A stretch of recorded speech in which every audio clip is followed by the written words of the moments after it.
So we're here in Font Romeu with the guys, Eilish McColgan and Font Romeu. Yeah, just here to do like a bit of a run round. Eilish has got a, yeah, what you guys got on today? I have a 15-mile run today. Yeah. So it'll actually be one of the longest runs I've done in a little while. Just off the back of hard session yesterday, and then yeah, long run today. What was your session yesterday? I had some 400s on the track. Yep. Just testing my legs to see how they feel going a little bit faster. I'm obviously coming back off the sort of tail end of an injury. So yeah, we've just been trying to build them in, factor them in. And yeah, yesterday went really well, so back into long run today. Yeah. So for the guys that don't know sort of what happened with your injury, it happened just after the Berlin half, right? Yeah, it was sort of off the back of Berlin. Yeah. I actually tore my hamstring with 1k to go, which is pretty unusual and not ideal. Yeah. I didn't even feel it tighten like during the race, like it literally just went. So you were able to sort of still get through the pain, like it's crazy how that happens. I sort of was waddling like a duck towards the finish line. My mum and dad were watching the live stream, and they were like calling Michael because they knew straight away. I mean, the finish line I was going over like sideways. Yeah, my dad thought I like just like ran out of fuel very much because he said, yeah, he just thought I was absolutely goosed. But it wasn't that, it was just I felt fine. I just couldn't really put any force through the leg. Aerobically you were absolutely fine. Yeah, I was taking a breathe and just the body just letting you down a little bit. I guess like pretty excited about the possible selection for Worlds, right? It's still an unknown at the moment, but potentially finding out today, tomorrow. Yeah, we'll find out pretty soon this week what their decision is. But I mean, at the end of the day, it's probably going to end up being, if they pick me, it'll be my decision as to am I going to be ready in time, because we know it's going to be tight. It's just unfortunate. We had almost like a bit of a misdiagnosis for the first 2 months. Yeah. Chasing the wrong sort of, well, what they thought the injury was. And now that we know what the injury is, it's just frustrating because I've lost then a good chunk of time. But yeah, I mean, it's not the end of the world. Of course, I'd like to be there and compete well, but if I have to miss it, then there'll be other races that I'll focus on instead. And I assume it's probably the healthiest thing to do if you were to decide to do that. You're obviously going to be thinking about Paris next year.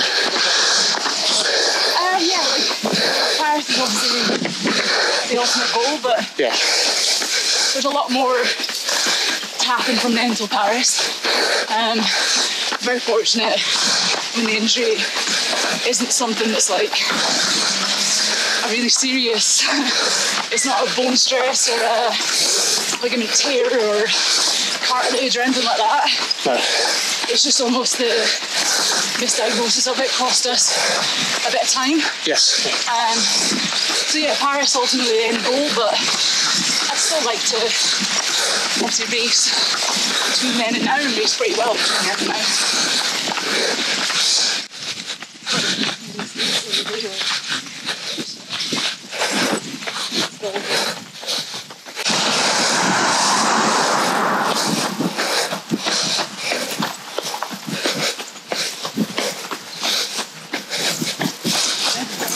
Living a good life now on your bike? Yeah, it's a bit easier this. Yeah. Running a lot. How far are we into the run, guys? That's on your watch. Just under 4 miles. 4 miles, yeah. People, I guess, are sort of expecting possibly the marathon debut at some point. You sort of ruled yourself out of London this year. Do we expect a return in the future? Yeah, I think the marathon's definitely the event I'd like to do. it's just like the natural progression for most endurance runners, especially ones that I've grown up watching. Like obviously my mum, but Paula and yeah, just throughout the years, you just see so many women make the transition from track racing to marathon. So yeah, I just feel like that's quite a natural step, but it's finding the right marathon now. I don't want to put all my eggs in one basket and then I get injured and I have to miss it. So the good thing about marathons is like there's hundreds of them. There's one pretty much every single week throughout the winter, autumn and winter. So yeah, when my body's ready to race a marathon, I'm sure it'll be ready to run a good one. Sure. I assume that most people would expect you to, I guess, please the home crowd with the London Marathon debut. And obviously you paced there as well. It must be quite a good feeling to be like in a home crowd. But it is a home crowd, but it's not quite Scotland, is it? It's still like the British fans are so amazing, and pacing it was really cool. A really cool experience. Like I just had people cheering me the whole way through, even though I wasn't even racing it. So I can't imagine what it's like to actually be in the field and be on the elite starting line and racing it for real. And I'm sure I'll get the chance to do that at some point.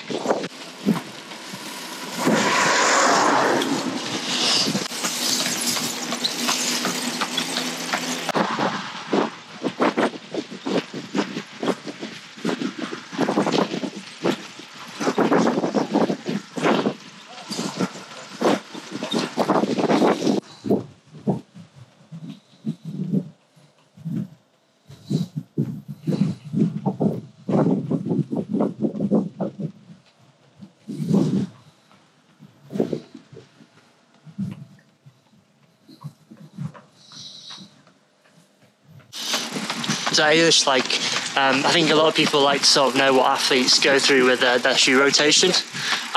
So you've got your daily trainer, you've got your recovery shoe, you've got a race shoe, all those things. What are the shoes that you like to go through? So easy runs and general mileage is the Dynablast that I'm wearing just now.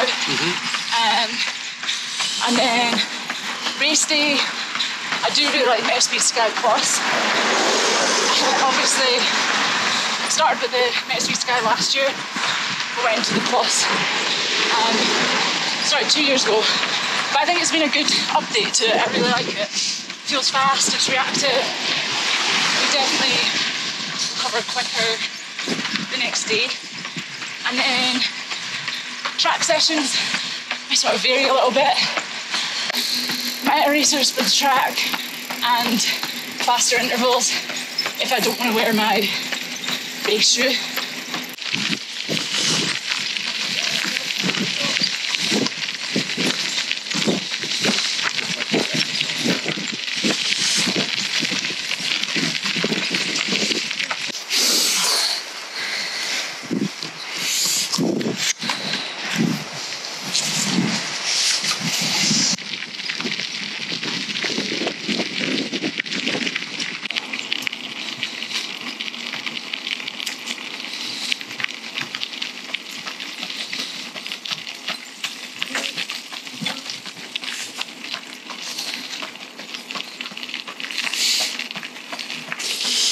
Can I ask you another question? I guess a lot of days nowadays, athletes are marketing themselves to be able to get themselves opportunities, within the sport. So I guess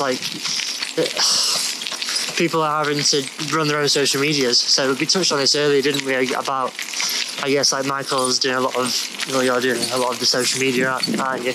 But Eilish is the star, I guess. So how beneficial do you think it is, and how important is it to now as athletes to have to grow your social media nowadays?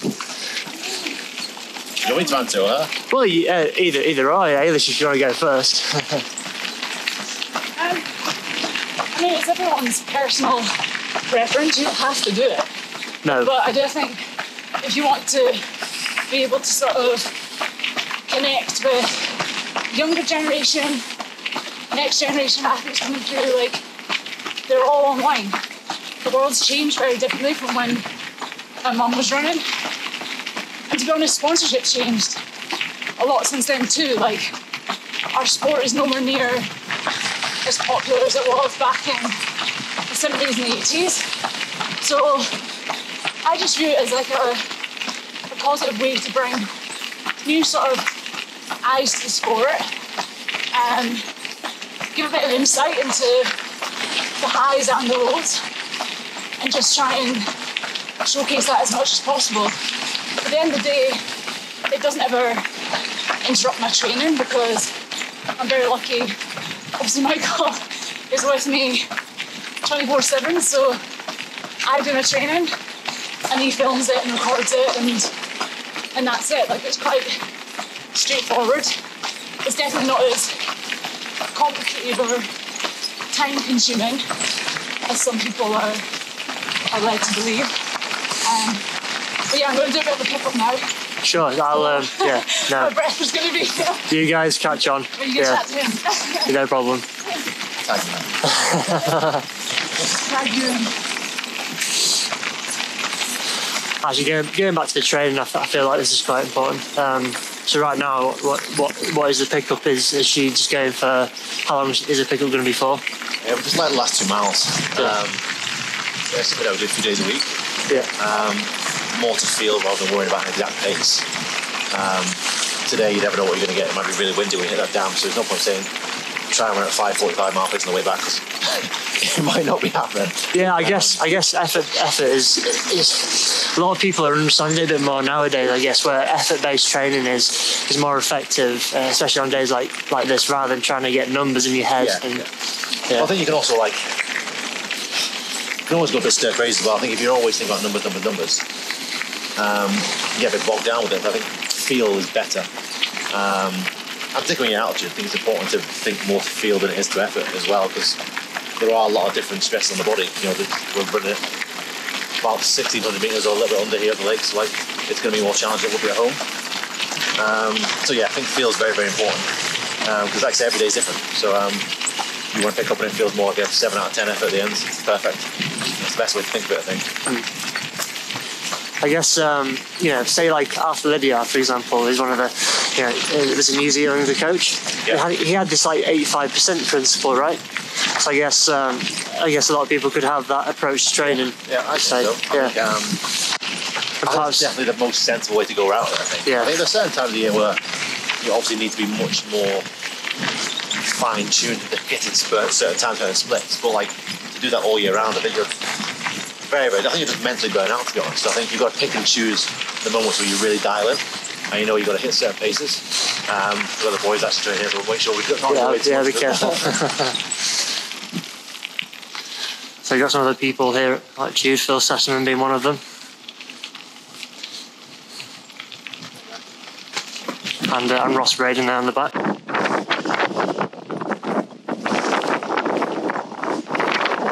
It's not what you want at the end of a pickup, is it? Not what you want. But it's definitely character building. It's no problem for Eilish, this one.